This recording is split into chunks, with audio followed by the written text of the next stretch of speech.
Everybody's ready to do an audio test, doing lots of tests for the audio mouth. It's a voice and he uses all of his neck to make a sound with his neck. It's an audio voice. He does a little test with an audio noise. He makes sounds. That was much louder than I expected. Hell yeah. Sorry for you listening at home. Now my cool, dumb intro I was going to do is ruined because that hurt my ears. You could always start the show by apologizing. Yeah, I'm sorry. That's usually how I start Okay, things. I'm not. Some of the best podcasts start with an apology. It's Yeah. true. Mm-hmm. Yeah. I'd like to apologize to my girlfriend who told me it took my dog a long time to pee today, so she had to take a long lunch break. Really? Yeah. Isn't that her dog too? It is, but he's Did you, a weird did you thing to get feed in your trouble dog for. too much Yeah. water? Probably. He wasn't drinking much water yesterday, so we put chicken broth in the water and drink more.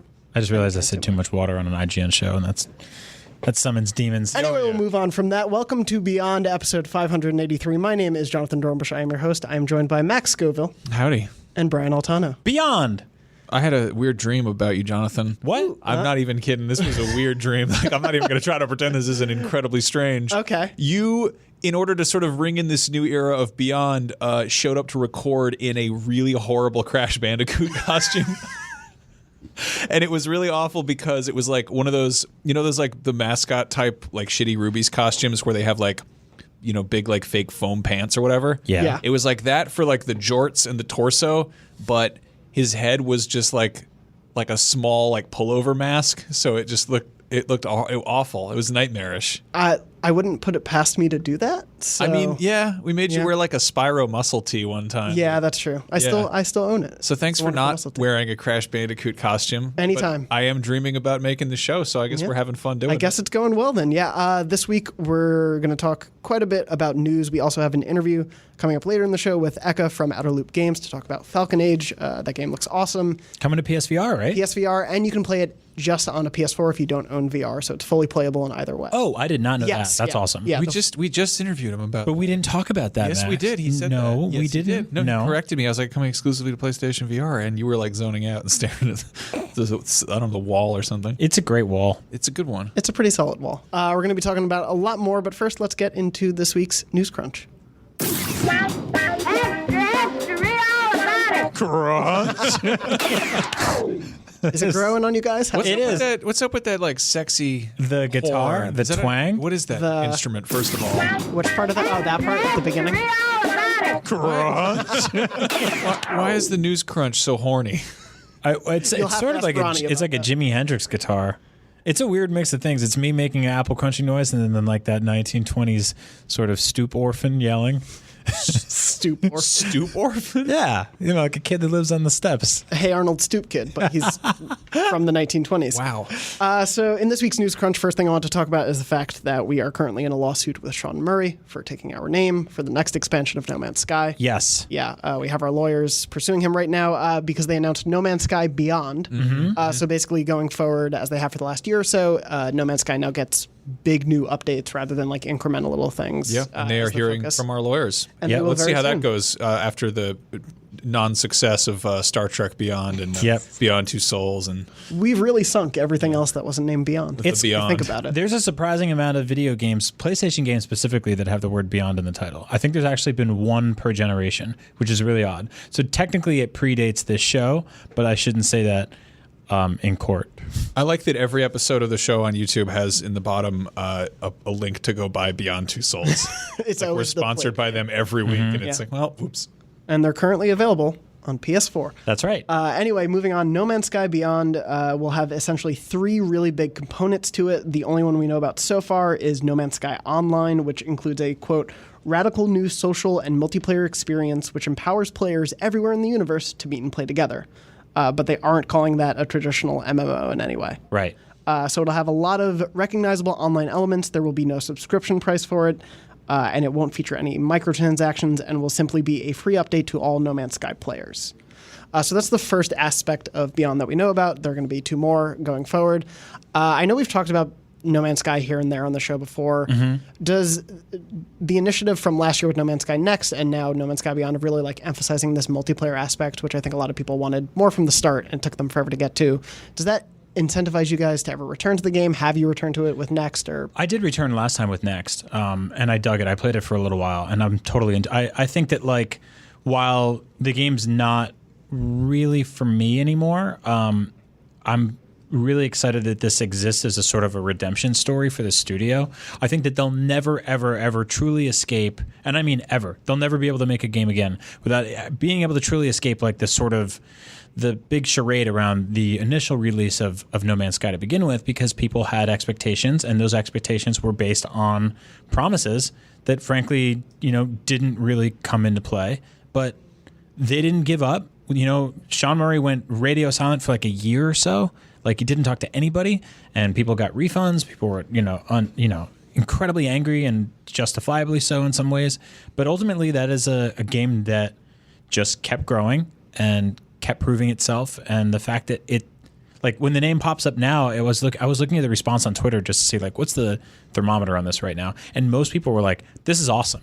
So I think a lot of people's anger is gone. About time. Yeah. It sucks because like that game was definitely underwhelming at launch, but like clearly they've made good on a lot of maybe not the promises, but the potential. Like it seems a lot sort of akin to Minecraft, which was sort of like that launched as a $30-$20 thing where it was like, oh, you can get it and try, and it's not done yet, but it's out there and you can get it and see what happens. And then years later, it's still adding content.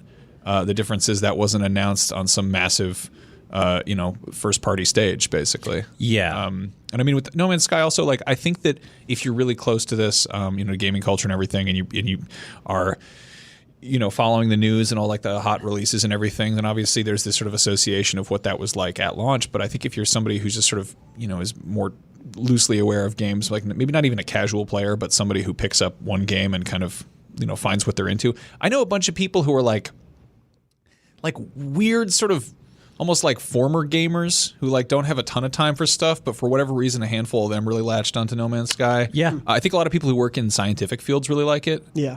Because it is sort of like it's not about like straight combat or like grinding or anything. It's kind of like, oh, you get to be Spaceman Spiff or whatever. You can flip around. There's a lot it really did deliver on, and that was the idea of like flying into space, landing on a random planet, having it procedurally generated and showing you a bunch of like weird nightmarish monsters that you've never seen before.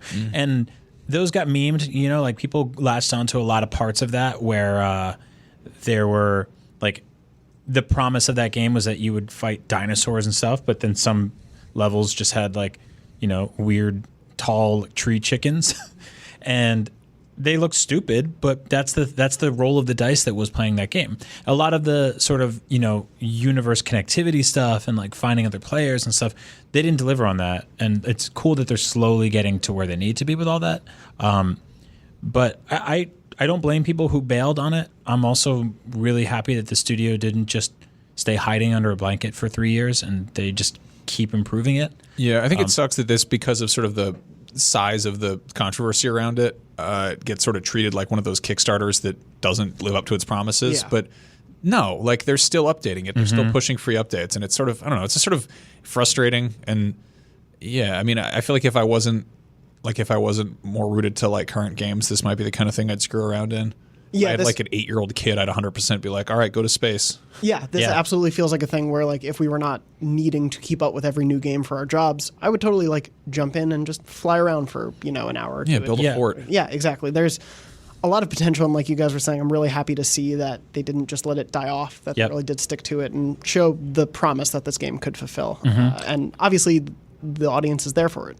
Yeah, that's the actually coolest part about this, that there's obviously enough people still chipping away at it where they can just give this big free update and have people still excited for it. And Max, you're totally right. This is not a Mighty Number 9 situation. This is not like one of those games that like you go, oh, this is, we paid for this and, you promised us all this, and then they just walked away forever. Like a lot of those Kickstarter games that are bad never got updated again. Like the teams just walked away from them, and that's really gross. Like I lost a lot of respect for for KJ Inafune after that happened with Mighty Number 9. It like made me retroactively look at Mega Man differently, and that's a lot more damning than like, you know, I couldn't find my friend in No Man's Sky that first year. Yeah, I don't know. I mean, I think that as far as what No Man's Sky was so much more of like an unknown quantity, and everyone let their expectations and imaginations run away. Whereas if a Kickstarter thing is like, it's like Mega Man, but without the license. Yeah. And you're like, oh, I don't know, you know. I do think that No Man's Sky was that perfect balance of sort of audience having larger than life expectations, and then the developers of it over-promising and under-delivering. Like that is that was not. I think everybody was a little involved in that being a disappointment. Yeah, I mean, I remember when I first saw it, I was blown away. Partially because of, I think, the sort of transparency with which they gave the demo, which was very much like kind of like, you know, lifting up the curtain and being like, here's what's going on behind the scenes. This is all procedural. It's a kind of thing now where I think if you show that to people who make games, they're like, I understand how and why that works. You know, it's all math, but it's not even just that. It's like how you dress it up. It's how you kind of, you know, disguise it. And I want to say that that's probably part of the reason that they've been so sort of open with the development of Beyond Good and Evil 2, because that's clearly using some of the same sort of bells and whistles and like, you know, promising the same level of like scale. Yeah. But to, you know, as opposed to having you know, an incredible huge E3 trailer and then being like, it'll be out, you know, soon, you know, hang tight. Well, look at something like Anthem that just under-delivered at launch, I would say. And although when I talk to some people about it, they're like, I played it for 70 hours. It didn't under-deliver for me. And I'm like, totally, I get that. But the devs got sort of in hot water recently because people were like, oh, you mentioned all these things along the development cycle, and those didn't materialize in the final game. And the devs were like, that was us being transparent about the dev cycle. And that doesn't necessarily imply that everything will be in the final version. And like, we're all creative people. I think I respect that to a degree. Like if I tweet out like 30 seconds of a song I'm working on and it doesn't end up on my next project, like obviously much, much, much smaller scale audience there because I'm not developing a AAA video game with a $60, you know, entry fee. But that's a weird thing, right? Where it's like you do want the exposure of the creative process, but that makes us as an audience sort of enthusiastically latch onto the idea that we are now immediately guaranteed that content, and sometimes you just make shit along the way. I mean, look at Rogue One, right? Look at the trailers for that game or for that movie. Like they're completely different than the final version of the movie. Like there's so many times that happens. Even Infinity War. Yeah, well, right? And the directors of Infinity War and Endgame even said like, yeah, we manipulate that stuff. Yep. We know that like you're expecting this sort of thing, and so we changed that. But yeah, as you're saying, like, it is weird on that scale, and it's not something we're necessarily used to in games yet, because like games as a service and games being so continually updated on such a wide array of them, we're not used to that being a foundational part of the industry. But yeah, like that is part of that creative process and part of a huge project like that. Things are not going to always be. And with the Russo brothers, they're like, this is intended manipulation to throw you off the scent of what we're doing because we want a big surprise. Like they put out these things, they screen caps of these letters that are like, hey, be nice, don't spoil anything, which I appreciate that. But in video games, they don't really show you stuff to throw you off the trail. Because why would they do that? I mean, they do, but it's in the form of like completely pre-rendered, you know, trailers. Yeah, or you know, or stylized screenshots with the HUD turned off, and you're like, well, what am I looking at? You know, and it's funny because you look at like really old video game marketing, and it would just be like incredible illustrations. There was a wave of like awesome like hand animated or like live action commercials for like Super Nintendo games. Oh God, yeah. And you're like, this is really cool, but what am I looking at? You know? Yeah. Like, what's the actual game here? Yeah, I mean, I have old comics that have ads for like Atari games on the back pages, and they don't even have screenshots. They have drawings of approximations of screens. Like, they are hand-drawn pictures of Atari sprites, and it's just like hand-drawn bullshots. Yeah, exactly. And you're like, what was that supposed to be if it was even on the screen? I don't know. No one knows what that is. You just got to kind of use your imagination. Yeah. But it makes you understand why, you know, a company like Rockstar will keep something so buttoned up and so airtight and be like, you know, they don't, you know, they'll put out a trailer and they're like, this is running an engine, we promise, and people will still go over with a fine-tooth comb and be like, the tree is different. Well, you're robbers. And something like No Man's Sky really was a victim of those initial ambitious trailers and Sean Murray's explanations of what those trailers were intending and the maths that they discussed of like the infinite number of worlds, and you get beautiful things. You also get the amazing, perfect video of the Jurassic Park weird walking to. Yeah, so, the tree chicken or whatever. Do you think they could have like saved themselves a lot of trouble if like a month or two before launch they were like, hey, we have an announcement. We tried all this stuff. It didn't work.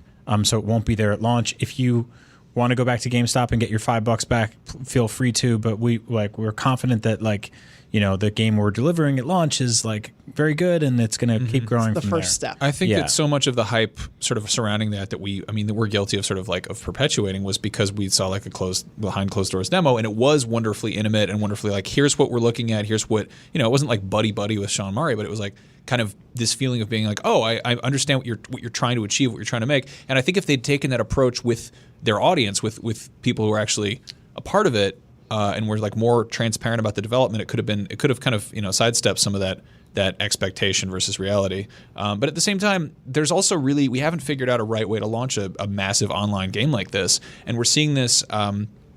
Seeing this with games like Anthem, with Destiny, with, I guess it looks like Division was off to a pretty good launch. Launched pretty solidly, yeah. And then, but it's like you're still trying to find that perfect balance. And some games like Battlefront 2 was a complete mess of a launch because it launched sort of light on content, and they were like, but we promised there's no paid DLC, and everyone's like, there's loot boxes, and that was a wreck. And then now no one's talking about that game, but like a year and a half later, it's a pretty complete game that you can get for like $8. They're still updating it. They're still adding stuff, and it's like they just added Watto. Yeah, perfect. It's not true. There's romance options with Watto. Yeah, there's an entire new campaign. You play as Owen Lars, as Romance Baru. It's called Watto Girl Wants, and it's about dating him. That's just not a visual novel. It's not in there. Please don't go do that. Anyway, but no, like you see.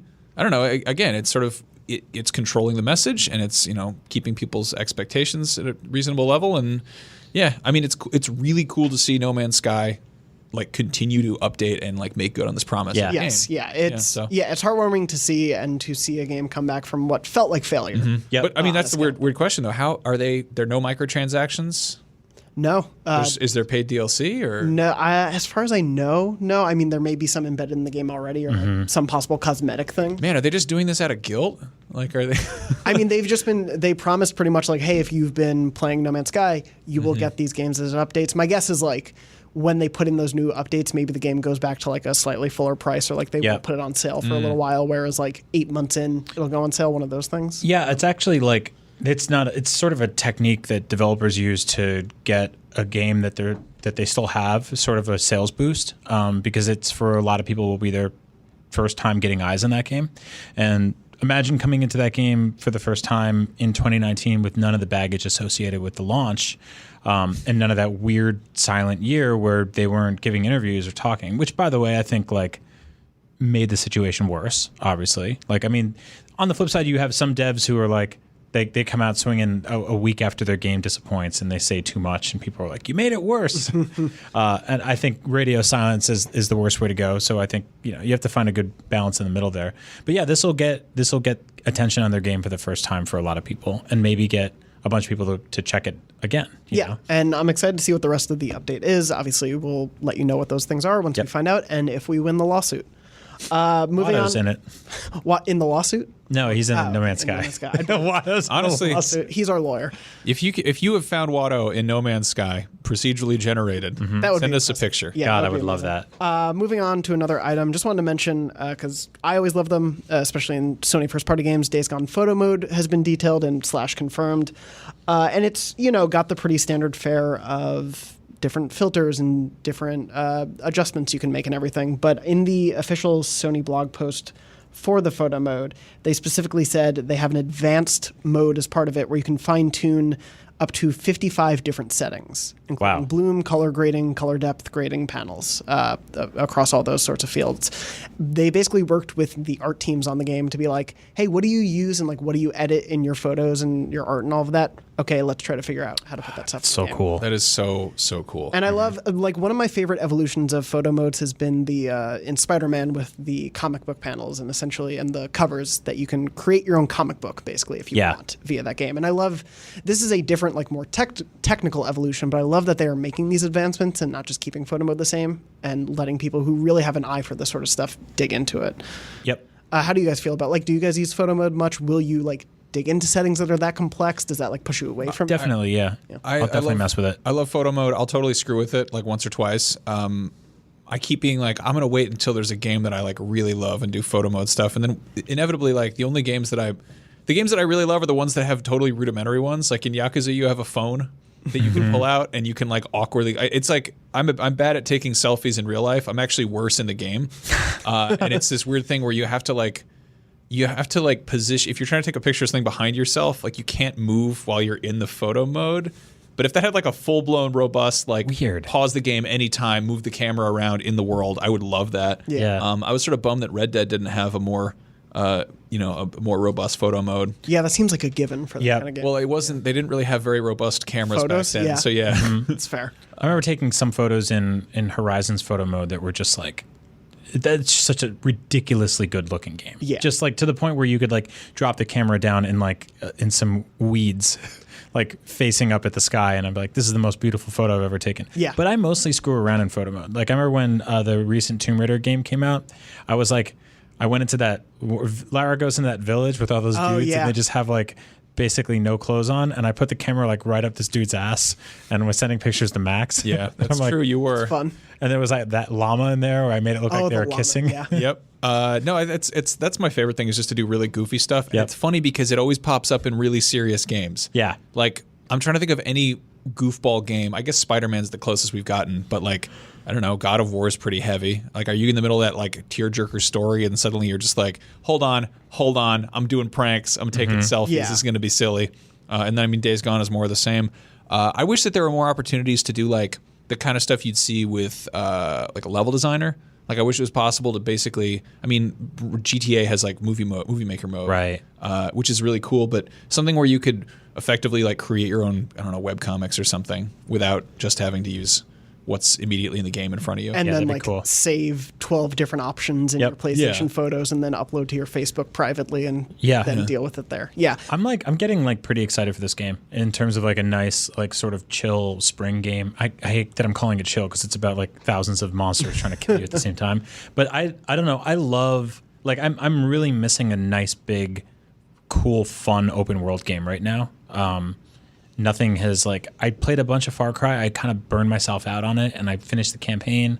And I dabbled in Crackdown for a little bit, and it didn't really scratch that itch. And I feel like this is going to be like I'm going to go for collectibles. I'm going to mess around a lot. It's going to be just a really fun world to just kind of hang out in and almost die. Yeah, and there's like a level of polish that we sort of expect now from Sony first Yep. party and those worlds and like the ways that we interact with them. And yeah, I'm excited for that too.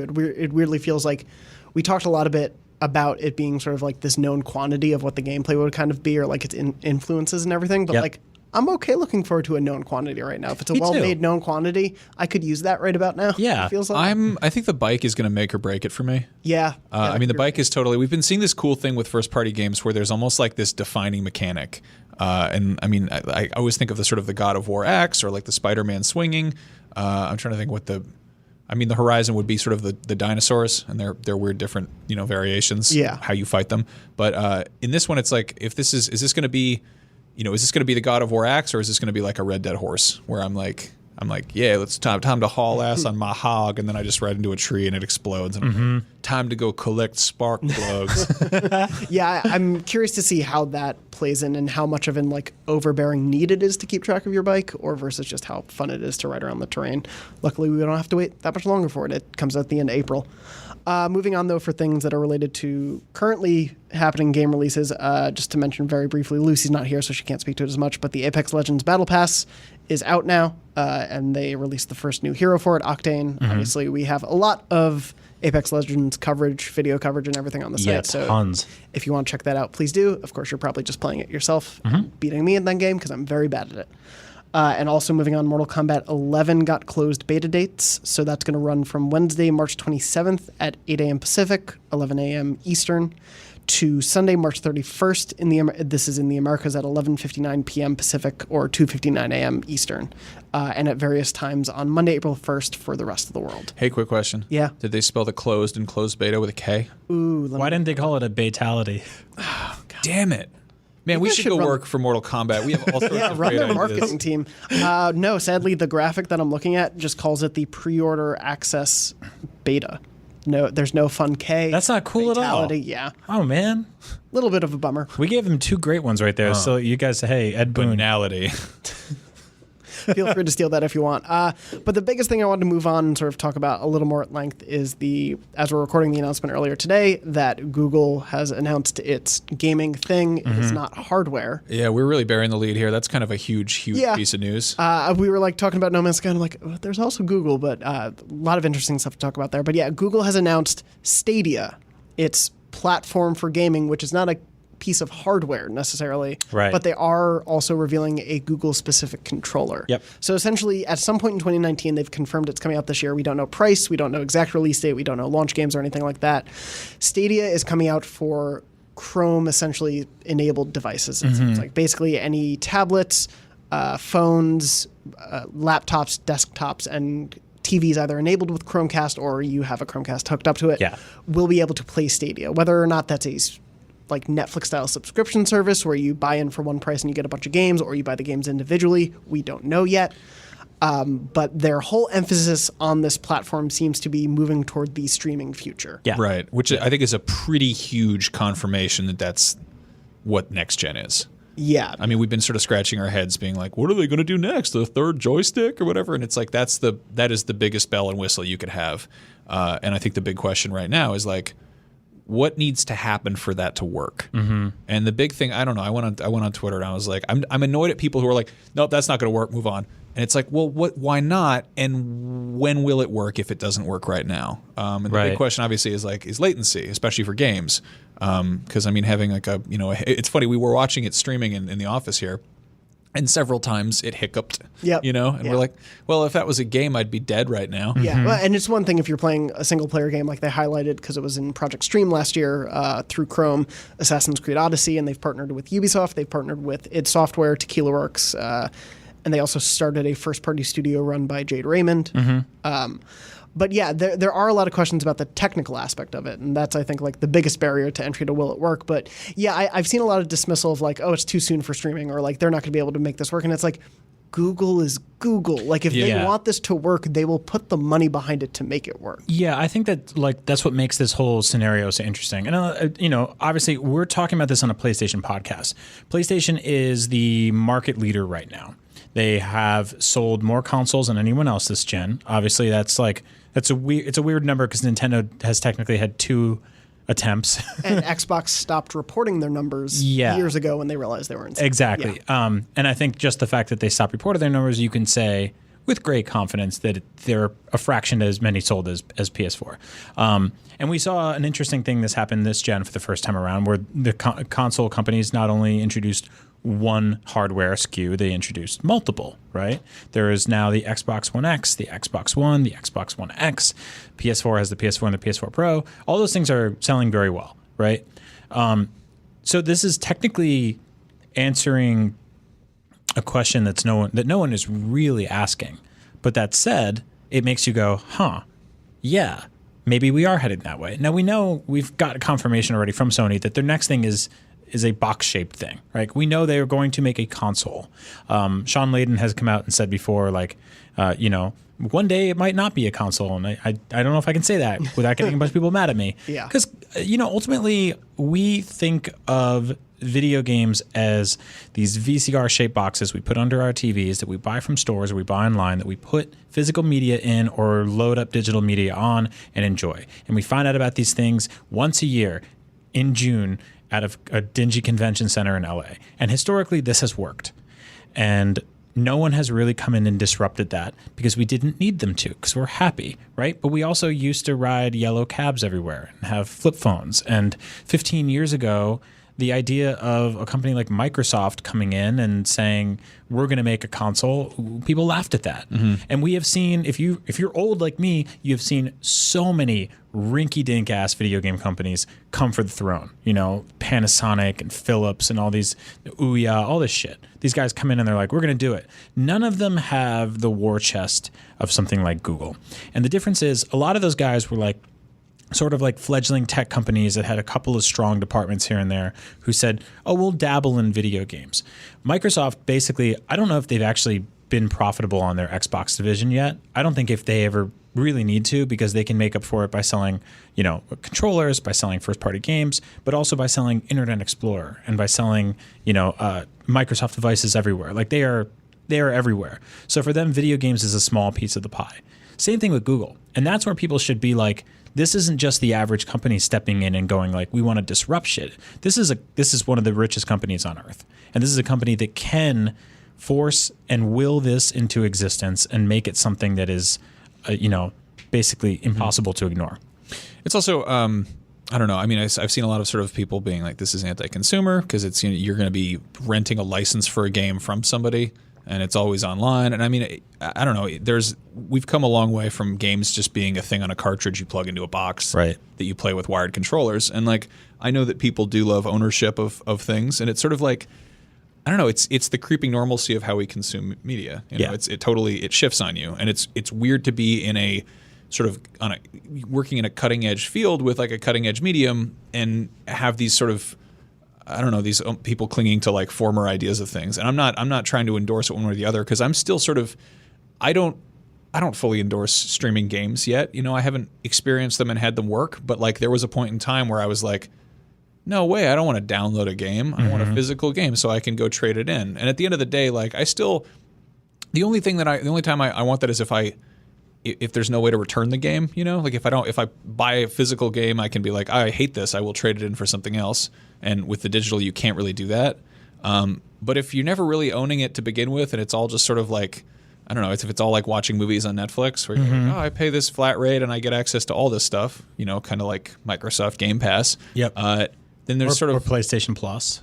Which is exactly. Which gives you games and then takes them away when you stop paying for them. Right. I mean, that's sort of how that works, and it's like, I don't know. It feels like there's less. I think all this means is that I'm less likely to finish games than I am now. Much like Netflix movies, where I'm like, this was sort of free in a weird, convoluted way of thinking. You can just hop into games and all of that. Yeah, that's the other thing that's really cool. There's one of the, like, to me, the most interesting announcement are the features that are part of Stadia, because at the end of the day, maybe Stadia isn't going to be the best streaming service, or it's not going to be the landmark streaming platform that some other company could create, despite Google's presence. But there are things that they announced that are part of it, both on the design side and the playing side, that to me are like confounding and also like game changing in a way. And I think one of the biggest ones I want to talk about, and if you think other companies like PlayStation or Xbox should adopt this, is a sharing feature that they have that you can essentially, with designers who have enabled this in their games, you can pinpoint any moment you're playing in a game, pause at that moment, and produce a link. And that link lets anyone else who wants to grab that link play at that exact moment in that exact save state of your game. It's incredible. That's the really exciting part of this. Yeah. And the fact that they have, like, everyone's, fretting over the bandwidth and the physical limitations of the actual data moving around. Like, we need fiber optics or 5G or whatever to make this work, and satellites aren't fast enough, so we need more satellites or whatever it is. But the thing that's really cool is sort of the ideas that are at play, and it's stuff like that. And it's also the fact that this wouldn't be limited to one platform. This would be kind of in the same way that if you're watching Netflix at home and you're like, oh, time to go to work, and you take your phone and suddenly the thing you're watching on your phone just resumes. Yeah. And that works. Yep. That's a thing that we totally have seen, like, oh, that's how that goes now. And some of the things you can download locally and keep on your phone or whatever. I don't know what the game equivalent of that is, and it's really exciting to think about it. We're not there yet. We're getting there. But the other thing is, like, Google doesn't have the we don't have the internet infrastructure, but they do have the virtual infrastructure. They have all of, for better or for worse, they have YouTube there. And if it's one of those things where you're watching your favorite YouTuber, goof around in a game, and you're like, I would like that game, and you just slap at your screen, and suddenly you're playing that game. At that exact point they were playing, you can do, right. from the streamer, That's so or the cool. streamer can invite you into their game, or you can set up bonkers. Yeah, like there are so many sharing and streaming, and they showed another development tool where it was like you can essentially input through machine learning an image, and that image will then create the art design of a level. So like they put in Starry Night and the world overtook a like Starry Night look, or they put in Pac-Man and everything looked like Pac-Man, or it looked like the Aha Take on Me video because they put that image in. And like the whole intent there is to then allow the creators to like have a blanket slate to work with already produced, and then they can go in and fine tune exactly what they want. You don't have to worry about the base creation of things. And I think the real question is, like, if you look at the PS5, how much of this are they tinkering with right now? Well, how many of these ideas while still shipping a traditional media box, I wouldn't be surprised if we saw PlayStation Now get usurped by something that's more. I think they would just rebrand it and make it seem shiny and new. But I mean, Sony bought Gaikai back in like 2013 or something. Yeah, it's been a while. It's been a while, and clearly they're pushing that stuff around back there. And I mean, we're a bunch of like, armchair quarterbacks being like, no, the infrastructure isn't ready yet for 4K, 60, low latency, whatever. Like, we don't know what the hell we're talking about. They have people who know very much what the hell they're talking about. They're building it. Mm-hmm. They're the ones who are like, they're probably like, okay, well, should we let Google screw up first and see what they did wrong and sit on it till then? Microsoft is probably doing the same thing. Nintendo is probably having their parents set up their first AIM account. I don't know what they're doing over there. And then there's, the other sort of elephants in the room is like you've got Apple. What are they going to do with games? They're starting to dabble in streaming entertainment. It's just, I don't know. It's just weird to see. It's weird to see such a huge player throw their hat so publicly into the ring. And also, like, this wasn't an E3 press conference. This was them speaking to game developers. Yes. But this was a GDC-asked GDC. And they said they're going to have an event in the summer, which, like, probably right before or after E3, I would assume. Just do it at E3. There's a bunch of open slots right now. Oh, yeah, there's plenty of press conferences. I mean, empty theaters. This reminds me less of something like a huge console announcement and more like sort of the reveal of the Oculus. Yeah.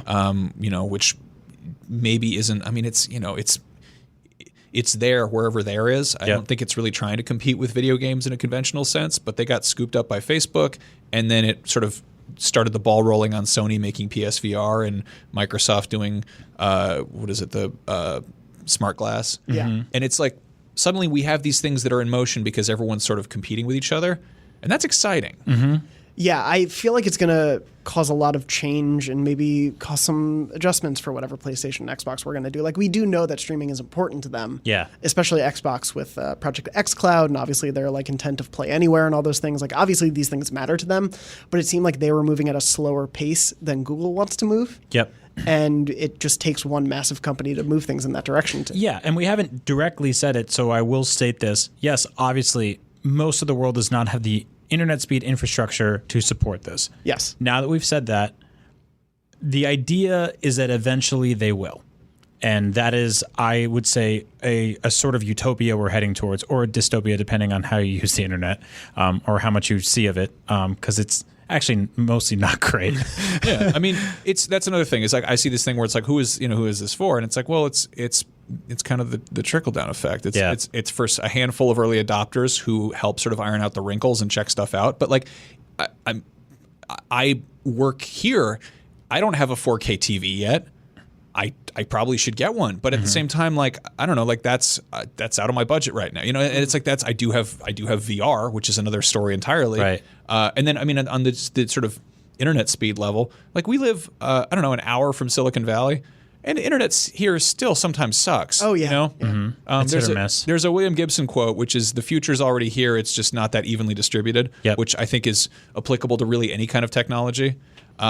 There's also the Kevin Costner quote, if you build it, they will come. That's true. Which is, if you look at a lot of people, I saw a lot of people in the Midwest. The main two tech quotes. The big tech, the big two.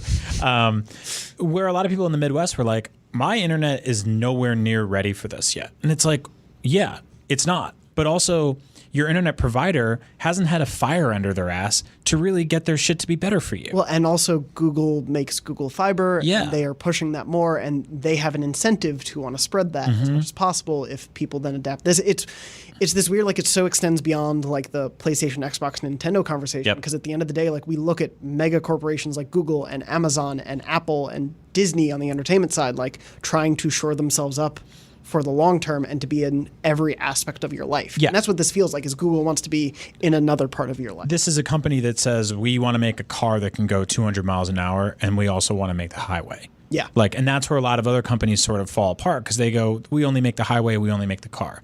Like Nintendo is basically, they are reactive, and Sony and Xbox, to whatever internet speeds are available to them. They can only work with those measures. And Google has that ability to change the world, again, for better or worse. I still think that like they are occasionally nefarious as fuck company. If you look at their ad revenue, most of it comes, or you look at their income, most of it does come from ads. And so the ultimate goal here is not to get cynical, but is to mine your personal data for brands and companies to find out about.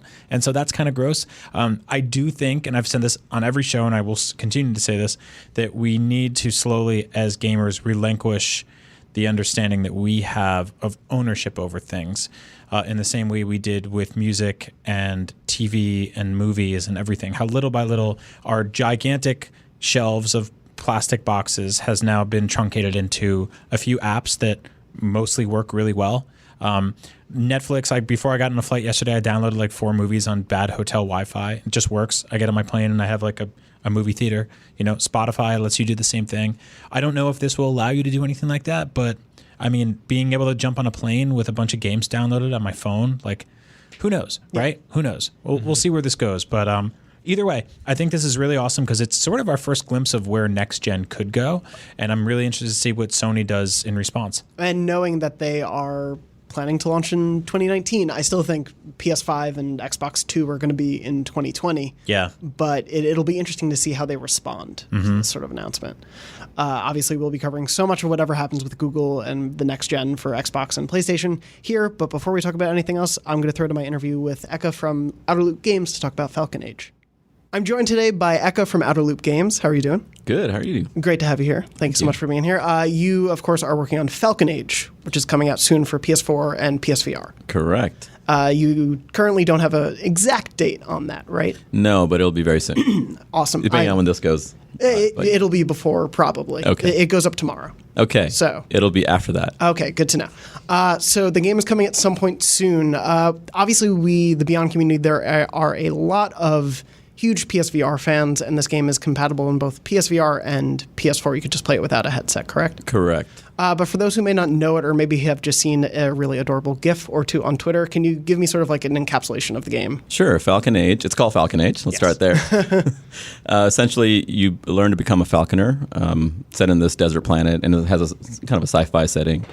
And this planet, you're a native of this planet, and it's been colonized by these robot colonizers that have been there for generations. So the game starts with you, Ara is the main character's name. She's in a colonizer prison, and she meets this baby falcon. And with her help, they break out. And then you meet up with your auntie who runs the resistance against the colonizers. And you end up running missions and learn to become a falconer over time. What was the genesis for the Falcon aspect of that game? Because that's like a relationship I would never necessarily think of, but when I've seen the GIFs and the gameplay bits of it, like, oh, I get the gameplay aspect of this so instantly. Right. So as a team, as Outerloop, this is our first VR game, PSVR game, but as a team, this is our third VR game. So we did a game called Wayward Sky, which is like a third-person action-adventure game, which was a PSVR launch title, and then another one called Dino Frontier, which was a god city building kind of game. You're building a western town surrounded by dinosaurs. So instead of dogs, it's dinosaurs. So as we're thinking about for the next title, I was look at random things, and YouTube had this clip of a golden eagles attacking mountain goats. Oh wow! You'll find it. Just look for golden eagle attacking mountain goat, and you'll find it. And it's essentially golden eagles are massive. I had no idea. So they pick up a mountain goat, and it's kind of too heavy, and they drop it and kill it. And I was like, okay, that's interesting. So I started doing research about eagles and falcons and falconry, and then I was like, oh, this could be interesting in VR. So we prototyped it. We use Unity, as I think a lot of developers do. So we just downloaded some really crappy models and just really roughed it out. And the first time in the game to call the falcon to your arm, you whistle for it. So you put your hand close to your mouth or close to the headset, pull the trigger, it plays a whistle sound. Oh, okay. And the bird hovers around in the distance, and then it comes in. So just seeing that scale change in VR was the first time was magical. I was like, okay, I think we have something here. And in terms of that like relationship as it grows, I do want to get into the game because I think a lot of people, when they see something on Twitter from it, think, oh, it's just like a falcon carrying simulator or something like that. And obviously there's a lot more to the game just from the description, you were giving. Yeah. But in terms of that Falcon aspect, what is your relationship as the game goes on with the Falcon? Like, how does that apply to the gameplay, the story, all that Right. It's not exactly a Falcon simulator. It's an action-adventure game. If you think of a game like a Firewatch, it's that scale of a world. Single player, very story-driven, 4 to 6 hour experience, but there's sandboxy elements in between it. The falcon growing is a story-based thing. So at one point it's a baby, and then it gets a little better flying, and then becomes an adult over time. So the abilities as a baby bird to adult bird are a little different, and the bird's obviously bigger. And when we started playtesting it, showing it off publicly, people really resonated with the baby bird.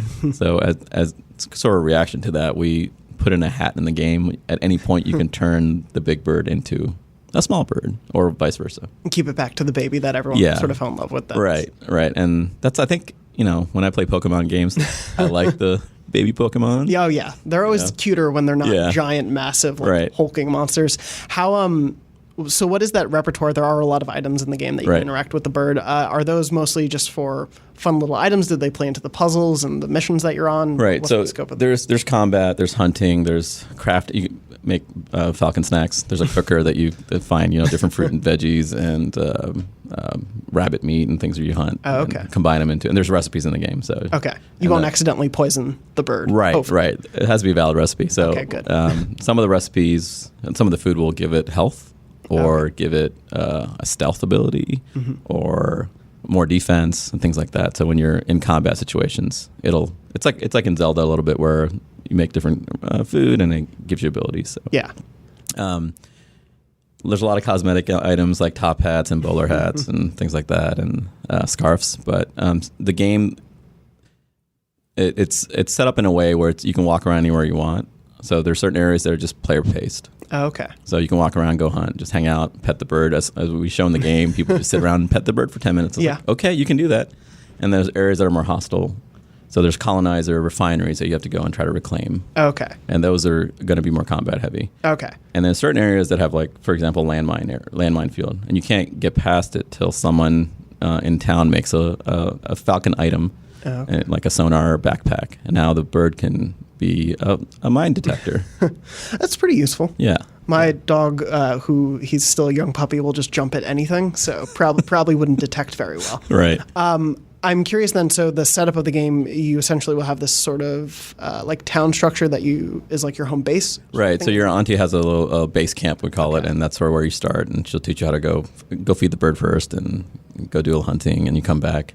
And then as the course of the game, there'll be other hubs, like a small town and there's a shopkeeper that'll make little trinkets and items for your bird.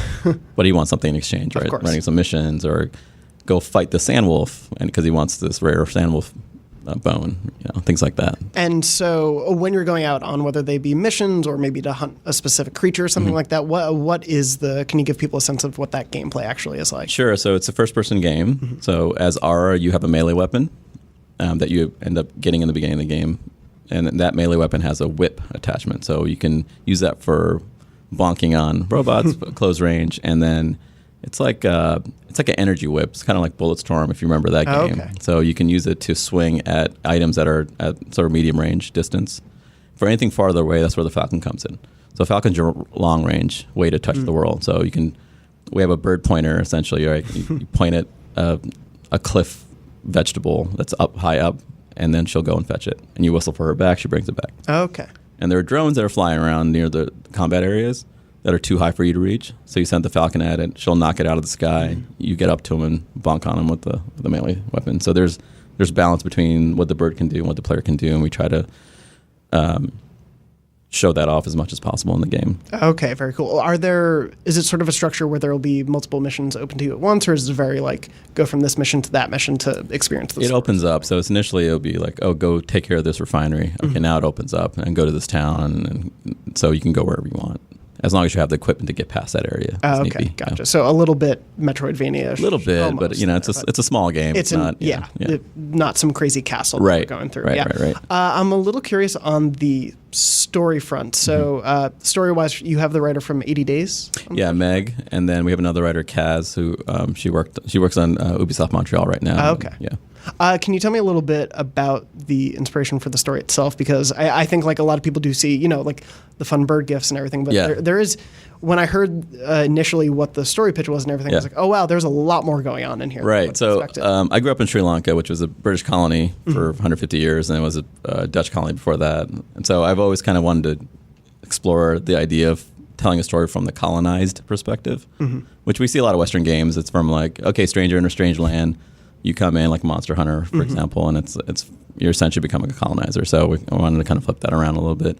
And Meg, she grew up in India, lives in London, so we talked a lot about that. And when I pitched the story for her initially, she made it good. By the way, so Yeah. She helped spruce it up. Oh, no, she did a great job. And I also wanted to show off a South Asian auntie in a game. So her, like, a tough auntie that'll make you feel guilty for all your life choices. So do that. That's exactly what we need. And yeah, I actually love it. Is it are those characters voiced and everything in the They're game? partially voiced. Okay. So we have, if you've seen some of the footage in the B-roll, we have this conversation system. It's essentially like a cylinder of choices. You can spin it around in VR for your conversation trees and things like that. So there's choices in these conversations and the story as you go. So obviously, given the history that both you and Meg that you've mentioned have, was it pulling a lot from personal experiences or from familial experiences, or were you doing a lot of research as well? We did some research, and it's sort of the idea. The setting is if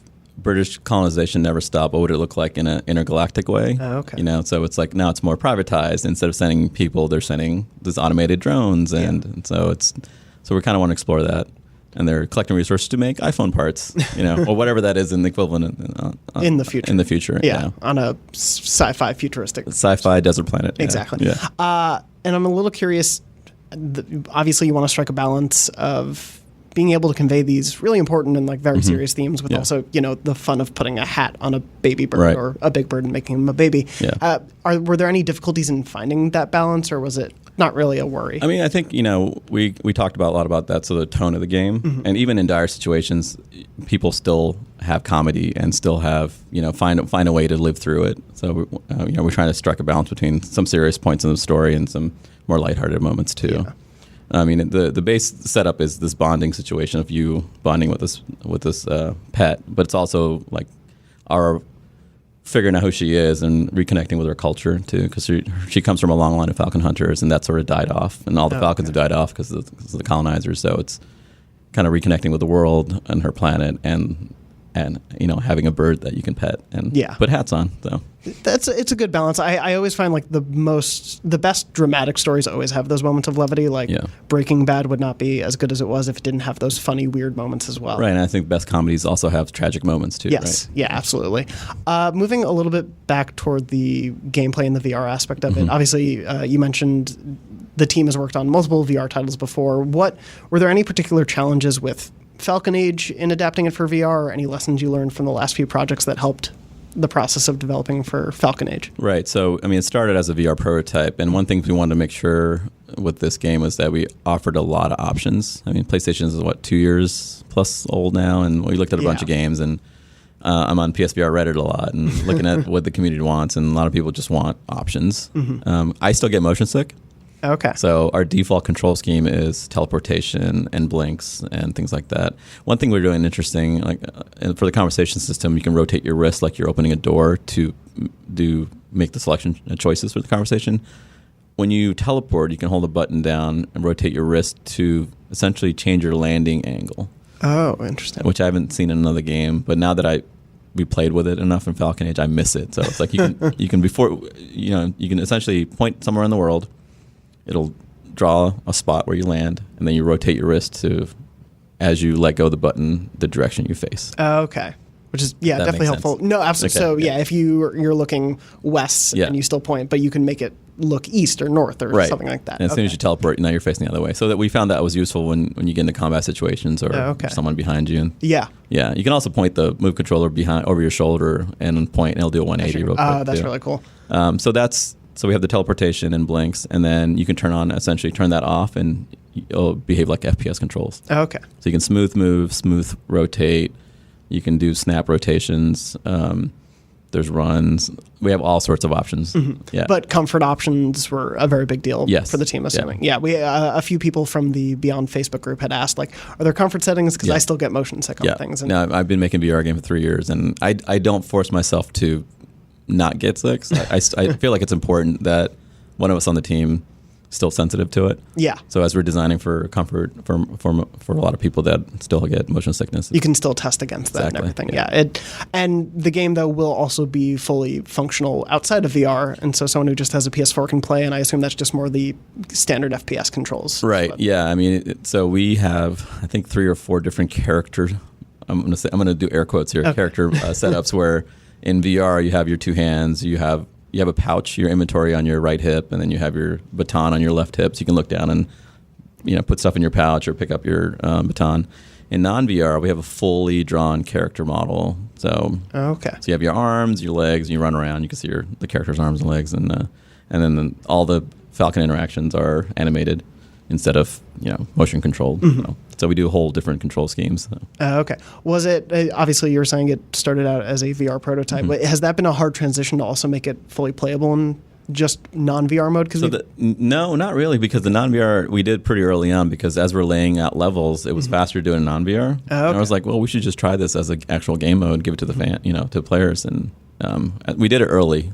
So we've been working on it for 15, 16 months now. Yeah, so. It's been part of the main development process. I think it'd be really, really difficult if we were to say add it now. Tacked on. Yeah, because every interaction in the world has to know, am I in VR? Am I non-VR? Am I using a DualShock? Am I using Move controllers and anything in between? So. Basically developing almost like two different games, or at least like having the environment respond to you in that way. So we made the tools early enough that we were able to design with that in mind. Okay, that's awesome. And you were mentioning, I love it because we do it too every day to see what people are talking about. Like check out the PSVR and those sorts of subreddits. What do you see people asking for a lot these days in VR? Like, what are you seeing that's really striking a note with VR fans? Oh, I mean, certainly the customization options, but like new experiences, things they haven't seen. I think I've seen a lot of like similar type things in VR. Then we're starting to see something else. The Falcon thing struck a chord with people. They're like, oh, that makes a lot of sense, having a pet. And then the scale change, I think, is really interesting. But recently, like stuff like Beat Saber, which I think is a phenomenal, great example of a good VR game. That's something you can't really. I don't think you got the same feeling in non-VR. Yeah. I play Beat Saber probably every day for at least like 10, 15 minutes. Yeah. That feeling that you have inside is just so different from what you. Yeah, and just the motion, of the whole thing, of everything coming towards you. Yeah. How have you done a lot? Have you had to do a lot? To combat your motion sickness with the game, with Falcon Age specifically, or has like the movement speeds and all of that been easy to figure out? Yeah, it's been pretty easy to figure out. Again, it's like our third game, so you've had practice. We've had a little bit of practice, and that's one of the things. The thing with VR development that's different than regular game development is regular game development. You can just throw everything in the game and you start optimizing near the end. In VR, like if it's not running good frame rate, you're just going to get yourself sick. Yeah, and you can't do that if you're doing that every single day for months on end. So we end up having to optimize pretty early on and test things properly. So. And obviously, we're still looking for Falcon Age to finally be launching and everything. But as you look ahead at the VR space in general, we're seeing things like, the Oculus Quest have intended to be cord-free and everything like that. And obviously, whatever may come with PSVR and evolutions in that. How do you see the space in general as a developer within it? I still think there's a big barrier of people wanting to put stuff on their heads. So if we can, getting rid of the wires. Like I have all the devices at home, and switching between them is still... kind of a pain, right? Yeah. You have one PC and you want to switch between an Oculus and a Vive. It's still a lot of work. So I've had a chance to play with the Quest, and it's really neat.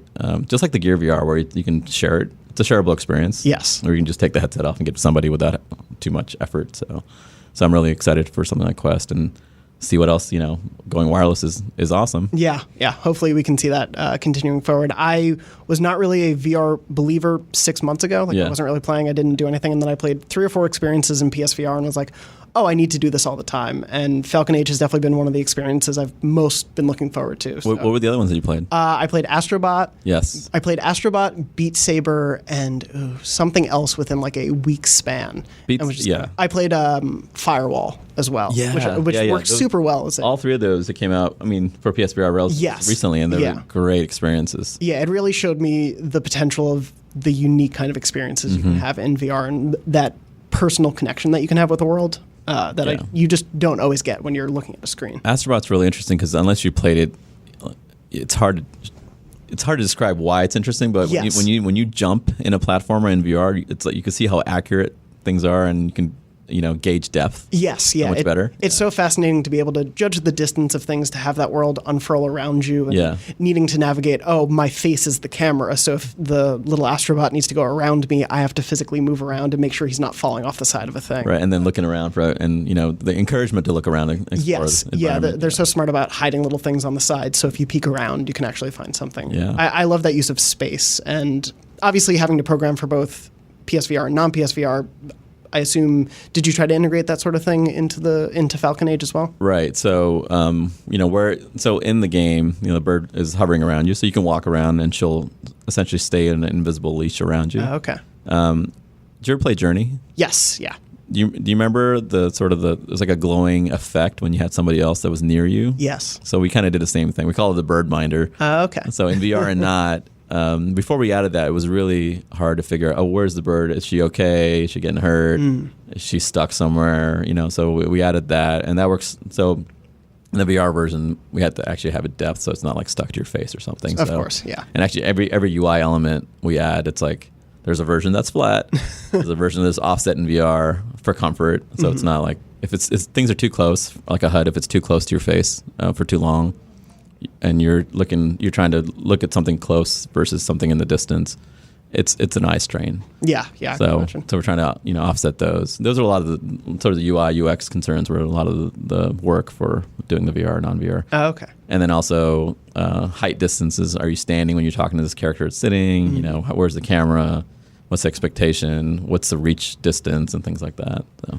There's so much more that it feels like you have to think about when you're programming for VR. That just blows my mind that any of these experiences are workable, let alone great as they can be. I'm amazed any game that shifts VR or that's not. very true. It's a lot of work. Yeah. At that point. So. One of the fortunate things about getting to do what I do is talk to people like you and learn that, oh my God, the thing that I can play for 6 hours that I'd be like, oh, that didn't work too great, took dozens of hours to get slightly right. Right. And it's incredible that things work at all, like you say. I have mad respect for any game developer that can finish a game and ship it. It's amazing. It's very impressive, and I'm glad that Falcon Age is close to shipping. Like you said, we don't have a date just yet, but hopefully do pretty soon. Thank you so much for joining me. Oh, thanks for having me. Yeah. Thank you. Awesome. And we're back. Thank you, Jonathan, so much for that amazingly thoughtful Great work, Jonathan. interview. Thank you. I tried really hard in this very same room. Moving on. You're such a delight. Moving on, I want to do another memory card this week. First of all, thank you so much. A bunch of people wrote into, you can write into beyond@ign.com if you want your memory card written or read on the show, excuse me. We had a bunch of responses there. I had a few on Twitter as well. So thank you so much for just from the first week, people writing in. Yeah, that's really awesome. That made me really happy to see that. Yeah, me too. And again, Brian, thank you so much for sharing. Yeah, of course. The first one with us. I'm glad it kicked off and a bunch of people are into it now. Yeah, we're going to have one of the fans who wrote in. We're going to read one of theirs, and then I'll also give one of mine. Would either of you like to read it? I could read it. You guys have good reading voices. If you want to read, Dylan wrote into us at beyond@ign.com with his memory card. Dylan Evans wrote, near the end of 2006, fresh out of high school, my first real long-term relationship was about to end. Badly. That November for my birthday, I received an Xbox 360 from my girlfriend. Just a few weeks later, she revealed she was seeing someone else behind my back and demanded I give back the 360 so she could give it to the new/other guy. What? Oof. That sucks on so many levels. I was no doubt heartbroken, and with no girlfriend and no gaming, I got to a pretty lonely place for a few months. Boredom set in hard. My friend urged me to go get a new Xbox 360 and get out of my own head, but I was set on distancing myself from the past, and I needed something new. So that February, I took my income tax money and bought a brand new shiny PS3 and 2 games, Resistance: Fall of Man and Uncharted. Those games are two of my favorites, and they are the catalyst for my 2007 turnaround. Turned into a great gaming year for me, and I never looked back. The Nathans saved the day. That is so awesome. I love that. Yeah, that PlayStation saved. Man, that's I love that. I love that it's also the worst marketing for Xbox. Yeah. But in the most confusing way. You're like, who is? She did that, but the Xbox. It was complicit. The X is Xbox, yeah. Yeah. No, there was this girl in high school I was really close with, and I thought was leading to something, and at the last second I was just like, I am just your friend, and I want to hear about your troubles with relationships. Totally screwed up. And she went on a date to go see the movie Titanic with this other dude, and I still haven't seen Titanic since. Out of spite, and also because it's 4 hours long and it's been 30 years. That's fair. And so I understand that, how he specifically was I'm not getting an Xbox because that douche has that Xbox. I'm going to get a PS2. Oh, you would associate that forever. That if you bought another Xbox, it would be well, it's probably not as good as the other Xbox that or something. I don't know all the details here, but that lady gave him, I don't know why I called her a lady. Gave him, a lady now. Yeah, she is now. Gave him an Xbox, was I'm cheating on you. By the way, I have to take the Xbox back and give it to the guy. That is so bad. Oh, yeah. Don't do that if you're listening. If you're going to break up with someone, leave them the console. Yeah, at least. It's a nice thing to do. But Dylan, thank you so much for writing in with that very personal story. I'm very glad the PlayStation was able to light your life up like that. Moving on, I figured I would talk this week since I wanted to do the segment on the show. So one of the ones, if I can bring it down real quick, in 2009, I've written a lot about on the website and talked about a lot on Twitter and other shows, like about how my mom was like instrumental in my gaming life. I play games because she taught me how when I was a kid, all these things. So my mom passed away when I was 16 in 2009. I didn't have a PlayStation at the time, but I was interested in it. I had heard all this hype about, Uncharted 2 and all these other games on it. And as it was getting toward the end of the year, and I had been a listener to Beyond for like 2 years, I think, by that point. I was like, you know what? I should probably get a PlayStation because my mom and I played Crash Bandicoot and Spyro and Space Invaders and like all these games on the original PlayStation. On PlayStation 2, we played endlessly together. So like PlayStation was always a big part of my life with my mom and our gaming habits, but I didn't have a PlayStation 3 yet. So I bought one, got Uncharted. It was my first Christmas without my mom. Got Uncharted 1 and 2, got a few other games, Rock Band, because she and I both loved Guitar Hero and stuff back in the day. Got a whole bunch of games, and for that like week between Christmas and New Year's that I had off in high school, I just did not, like, my PS3 never shut off. Like, it was just playing all these games that I knew, like, I wouldn't get to share with her, but that I knew she would have wanted to share. Like, she loved big story-based games. She loved wacky stuff. She loved Naughty Dog, obviously, games. And so, like, it wasn't having that experience with her, but it was an experience I know she would have wanted me to have in gaming and would have wanted me to be able to share with her at that point. So the start of, like, my PlayStation 3 life and really how I've gotten so invested in the PlayStation as a group of developers and as a company itself and interested in them really started with that like PlayStation 3 purchase back then. And anyway, that's my story for this week. That's why you belong in this chair hosting the show. I appreciate that. Thank you. No, you're a very good fit. Thank you. Yeah. I appreciate That's really beautiful. And it's also cool to like, I don't know, be able to play PlayStation games and know that you're making your mom proud. that's a really awesome, awesome concept. I mostly play video games to spite my mother, but here we are. Yeah. There was, when I told kids in my grammar school that like, oh yeah, my mom and I play games all the time. Like sometimes I'll get home from school and like I have to tell her to get off the PlayStation so I can play. And they're like, do you play games with your mom? I would just kick her off. I'm like, what? That's so mean. No way. Like, yeah, the Sims on PlayStation 2, I think she put more hours into than I've ever put into any game. She was just like, so obsessed with it. That's amazing. Yeah, she loved that, but she played like everything else. So yeah, that was the start of my PS3 life was that Christmas. So anyway, it's beautiful, man. Moving on. Thank you. I appreciate you for sharing that. If you want to share a story with us, funny, sad, weird, whatever, be sure to write into beyond@ign.com with the subject line memory card so I don't accidentally think it's spam or something. We get emails from horse.com to Beyond. Sorry. I figured. I have a really quick one. Yeah. In high school, I was dating this girl, and she out of nowhere gave me a used Xbox 360. Oh, weird. It's great. Did you enjoy it? You were in high school at the time. No, I'm just kidding. I didn't think about the dude on the other side of that story. He had a tax return. I don't think he was in high school. Probably not. Anyway, again, if you want to write in, beyond@ign.com. This week, also, before we wrap up the show, I want to do another segment of Brapid Fire. These questions came in from followers on Twitter, so thank you so much to everyone who wrote in. The first one I want to read is from one of my followers, Scott Lowe, who people may know on the show. Big fan of Scott Lowe. He's been on the show before. Works at Naughty Dog. Small independent fledgling studio working on a small new match 2 puzzle game where a guy and his estranged adopted daughter hopefully meet up and solve puzzles and play Did you say guitar. A match 2 puzzle game? Yeah. It's really simple. Yeah. Yeah. You just have to match Joel and Ellie. That's it. Scott Lowe asked, how would you describe your perfect Sunday? Playing any of the great games developed by the fine folks at Naughty Dog. Yeah. There's no finer way to spend a Sunday. I wake up, I have breakfast, I find out the release date for The Last of Us 2, and then that's it. That's the whole day. Thank you so much, Scott. So just tweet that out whenever you can. Just sneak in. Just send it. I know you know it. Yeah. So this is your chance to really just do. It might be your last day, but think about the great Sundays that we'll all have on your last day. Blink twice if it's this year. Let us know. Anyway, to actually answer it, I've recently, my girlfriend and I basically will take Sundays to go to a comic book store and to a game store in town, do that and just walk around for a little bit, maybe have a lunch or something, and then just like relax afterwards, hanging out with our pup and reading comics, and it's like wonderful peaceful. That's a good one. Enjoy it. I hate Sundays as a day because I'm always just like, oh, Monday's almost here. And I have a wonderful job, so that just says how miserable I am hurtling through life in general. But no, I don't know. I like to try to be like productive on Sundays, which is tricky. I think there's like a nice feeling of getting everything squared away before the week, which means that I am old now. But I don't know, like batch cooking a bunch of food for lunches and tidying the house and making the bed, and then it being like, oh, it's like 5 o'clock and I don't have a bunch of crap to do. Like, it feels like starting the week fresh. But going to comic shops is also really good. Having sort of like a lazy Sunday afternoon. Yeah. I cook like crazy on Sundays. Yeah. Every week. It's a good and day. then it's kind of awesome because when I was a kid, I hated Sundays because it meant that all this homework that I hadn't done all week had to get done like basically before Married with Children started at 9 or The Simpsons.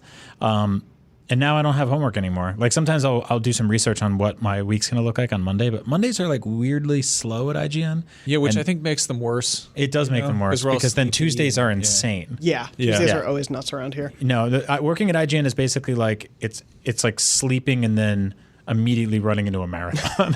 Like you don't get to warm up or anything like that. Like Mondays are just kind of like, oh, what are we doing this week? Oh, let's check out some news. Yeah, but it's funny how like school does kind of beat in that mentality of like, we're in trouble. Like we have a cartoon job where we show up and argue about video games, and it's like I still get that weird like Sunday night anxiety of like, oh, it's school tomorrow. Yeah, yeah, it still sticks with me too, and it's that thing of like, yeah, I love this job, and it's even still Sundays, I'm like, can I have like 2 more days? I know. Moving on, Carlos Felipe Marulanda asked, also Billy Wright sort of asked a similar question. With the Take-Two rumor shot down, do you think it's a good time for Sony to invest in another first-party studio? And if so, is there any existing studio you'd want them to get? Just to recap really quickly, there was this weird rumor that Sony was thinking of purchasing Take-Two at a very high level. It turned out to be a total misquote without sources from an analyst who is sort of speaking about conjecture that a bunch of other analysts had about maybe they might be thinking about this based on the company structure and everything, but there was no actual source for that. There weren't like high-level board meetings someone leaked into. It was a total miscommunication that another site misreported another analyst. So that messed up. That said, do you think Sony needs to invest in another major first-party studio at this point, or do you think their stable's pretty? No, they've got the market cornered on third-party being the third-party platform of choice or whatever. You know, like they have the most people have PS4s right now.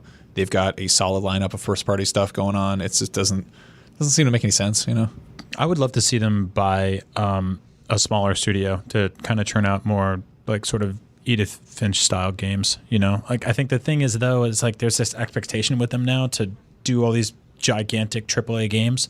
But the reality is a bunch of those people shipped their games in the last year and probably won't be shipping new games for at least a few years. So I think the way they have it scheduled out right now is really cool because like every couple months there's like another one and another one.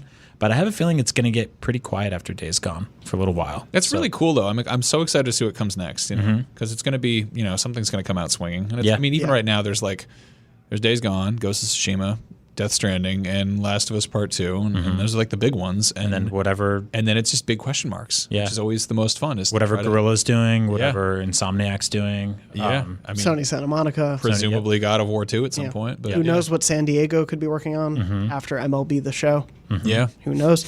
And moving on, last but not least, Brandon Murphy asked, "What's the biggest hole in your gaming background?" For me, this is Brandon. It's Assassin's Creed.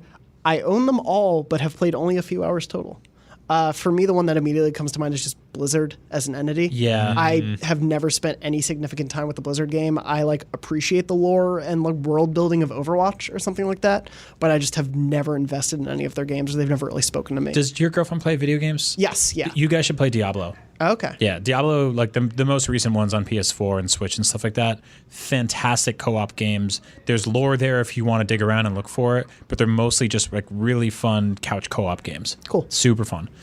Yeah, I would say the same as Blizzard, definitely. I've got plenty of holes in it. There's a lot of games out there. It's weird though because I was really into Warcraft 1 and 2 when they first came out on PC, and I screwed around with them, and I really liked them because it was like playing with miniatures. And then something shifted. I always loved like the cutscenes were like kind of claymation-y almost and sort of goofy. And then I've been like really unable to appreciate anything they make on like either a gameplay or like aesthetic level, really. Like, and I think Overwatch is the one that I like the look of the most, but again, I don't really take the time to play it. So yeah. And do you have another? Or? I'm trying to think. Probably Halo for me. Yeah. Ooh. Yeah. There's I played the first one a bit and I played the second one a bit, and then that train just left the station, and I just it's got. I think I played a little bit of Halo Wars, but like the Master Chief Collection is like this massive collection of games that I don't have really a personal connection to. Gotcha. And I was on Podcast Unlocked last week, cheating on you guys, with Brandon Tyrell and Ryan McCaffrey, and it's really cool that that's a collection of things that is like perfectly in touch with the fan base, and it keeps growing, and they keep working on it. But for me, it's just like it's a big collection of stuff that I have no connection to. Yeah. I would say a lot of GameCube and Xbox stuff, because I just wasn't. I don't know. I didn't have either of those when they were out, and was like, I guess I didn't have a PS2 either, but it was just sort of the time when I was broken in high school and wasn't really focused on gaming and doing a little bit on PC, but it was sort of just like, I don't know. There's like a bunch of sort of required things in certain periods of my life, and it's, I don't know, games are immensely time consuming, and so is real life. So. Yeah, we'll always have some blind spots, even and somebody will always be there in the comments saying you should feel ashamed of yourself. Exactly. Thank you all so much for those questions for Brapid Fire. Before we wrap up the show, just a little bit of house cleaning, especially now that we've gone back to audio. If you're listening to us on Apple Podcasts or on Stitcher or somewhere where you can rate and subscribe to us, please do leave us a review. Give us 5 stars, 1 star if you hate the sound of my voice. Please How subscribe. dare you. Yeah, please don't. But if you do, I understand. And just be sure to support the show in that way. It's especially important as we've gone back to audio being such a significant aspect of what we do now here with the show. Also, if you have questions, be sure to write them into beyond@ign.com. If they're questions, write in with Brapid Fire in the subject headline. If they are for memory card, put memory card in the subject head, and usually we'll also ask for questions either on Facebook or on our Twitters. And other than that, thank you all so much. This has been Beyond episode 583, and we'll talk to you guys next week. Beyond. I want to say welcome to the Grand Canyon, America's mouth, and it's wide open for speaking.